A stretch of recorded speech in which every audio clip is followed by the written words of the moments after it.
प्यारा सा सोहर सुनाने जा रही हूँ।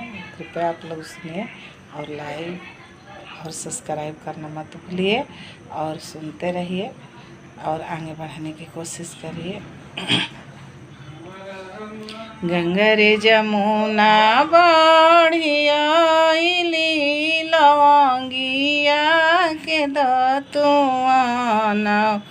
गंगा रे जमुना बढ़िया लवंगिया के दतुआना हो।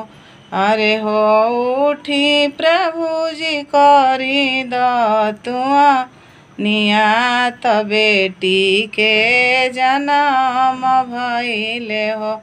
हे प्रभु जी उठी के करी दतुआ नियात बेटी के जन्म भइले हो। पानी भरे गइली पानी घाटवा सखियावा सब पूछेली हो। ए सखी कैसन आदर करेला बोला मुआ त बेटी के जन्म सुनी बेटी के जन्म सुनी हो।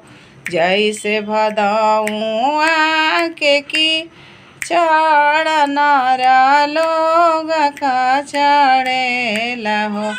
ए सखी ओइसन कचटन कचटेला बोला मुआ त बेटी के जन्म सुनी हो। पानी भरे गइली पानी घाटवा सखियावा सब पूछेली हो। ए सखी कैसन आदर करेला बोला मुआ त बेटा के जन्म सुनी बेटा के जन्म सुनी हो। जैसे बनारस के विश्वनाथ बा नर लोग पूजेला हो।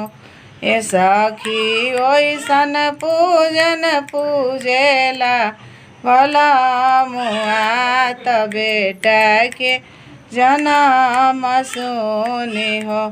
ए सखी ओइसन पूजन पूजेला भला मुआ त